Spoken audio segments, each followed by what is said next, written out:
रागातीत अतीन्द्रिय योग रति श्री विद्या की अत्यंत गोपनीय रहस्य है। योग में विषय राग अत्यंत बदिबाधा माना जाता है, पर इसको रागातीत करे तो यही अतीन्द्रिय योग रति बन सकता है। जब तक योग अभ्यासी राग से मुक्त नहीं होते तब तक वह शांति और अमृत को नहीं जान सकते, नहीं पा सकते। परमार्थी साधक को राग, द्वेष, मोह आदि से बचना आवश्यक है। तब हमारे भीतर की अंतःकरण, हमारी ऊर्जाएं, भाव, संवेदना और विवेक निर्मल हो पाता है। उसके अभाव में हम ज्ञान बोध को नहीं पा सकते। राग भौतिक कारण संस्कार की एक गहन स्मृति होता है जो मोह के रूप में विद्यमान है। बात बिल्कुल निर्मोही होने का भी नहीं है। सम्यकता के भीतर यह सही भी हो सकता है। इसी को जानना सम्यक संयोजन है कर्मयोग के भीतर।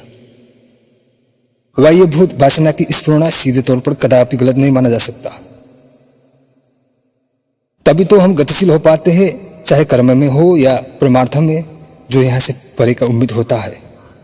सभी वासना के द्वार से ही जाते हैं। मैं अभी जहां हूं वहां से आगे की ओर देखा जा सकता है। दोस्तों, उस राग को परास्त करने की जो क्रिया है वही अतीन्द्रिय योगरति अर्थात वह प्रयास है जो हमें दुख से दूर ले जाने में समर्थ होता है। यह आत्म उपासना की गोपनीय व गंभीर रीति है कि हम स्वयं के अंतः खजानों को, स्वयं की ऊर्जा को विशुद्ध, परिशुद्ध और समृद्ध करने में लगते हैं। यही काम है जो शुद्ध हुए तो अमृत, सर्जन, मुक्ति, जीवन और आनंद में बदलता है, जो इसकी स्वभाव होता है। आपको पता है, आद्य शक्ति प्रारंभा मां श्री शक्ति के सौंदर्य बोध के साथ उसकी उपचार क्रम की गहरी प्रक्रिया श्री तंत्र के मूल मर्म को समझने में सहायता प्रदान करता है। यह ब्रह्म विद्या है, यह आध्यात्म विद्या है। इस अर्थ यह दृष्टा, दृश्य और उसमें निहित जैत की प्रथम अस्तित्व का संपूर्ण गहरी समझ प्रालौकिक यौगिक उपासना विन्यास से अद्वैत की ओर ले जाने में कृत संकल्पित है। उपासना का अर्थ भी यही बनता है।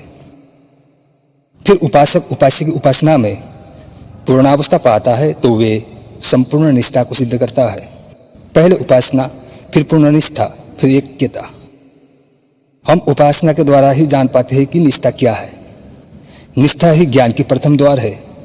जब हम निष्ठा जानते हैं तब हम इष्ट के संग गहन ऐक्यता के साथ संपूर्ण समरूप अद्वैत को समझ पाते हैं। इसी को योगीगण योग रति कहते हैं। अब यहाँ वायुभूत उपचारात्मक जो प्रतीक है वह खो सा जाएगी। अब यहाँ भौतिक कृत्य, कर्म और जंगम वासना की कीमत तुच्छ ही जान पड़ता है। ऊर्जा के विशुद्ध रूपांतरण के साथ साथ अब हम शुद्ध, बुद्ध, स्वस्थ होने की ओर बढ़ पाते हैं। फिर साधक और साधन की भौतिक संबंध समाप्त हो गया। अब यहाँ साधन की क्या आवश्यकता? कुछ नहीं, बस मृत्युर्मा अमृतम गमय। दृश्य में दर्शन की बोध उसकी कांति अथवा उसके सौंदर्य के साथ हमारी दृष्टि अर्थात धारणा के आधार पर तय हो जाता है। अर्थात यह उसकी शक्ति, कांति और उसका भौतिक और अभौतिक मौलिक अस्तित्व में अथवा आत्मा में टिका हुआ होता है। अभौतिक सत्यता भौतिक साक्षी के भीतर प्रकट होता है तो भौतिक अस्तित्व अभौतिक कार्य सत्यता के द्वारा चलती है। आप समझना इसको गहराई से। यही दृष्टि हम में दृश्य के प्रति एक अनुराग को जन्म देती है, प्रीति और योग को जन्म दे पाती है। यह सभी विषय, निर्विषयता, सौंदर्य और उसकी श्री में ही टिका हुआ होता है। यह जानने के पश्चात हम सभी जान पाते हैं। उपासना में प्रयुक्त साधन रूप प्रत्येगात्मक सभी पदार्थ की विन्यास उसकी विशेषताओं को ही दर्शाता है कि जो शक्ति तत्व के कार्य कारण कांति है, जिसकी गहरी आयाम श्री चक्र आदि माध्यमों से विस्तृत किया जा सकता है। इसे योगी तद्रूप मंत्रों और संकल्प द्वारा तत्स्थान में प्रकाशित कर देता है। आप इस बात को जानते हैं। यांत्रिक प्रतीक अर्चन की रहस्य क्या है आप जानते ही है। यह आपसे ही संबद्ध है।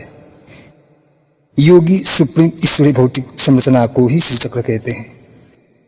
मित्रों, इसकी विस्तृत व्याख्या आगे के वीडियो में देंगे। तब तक के लिए धन्यवाद।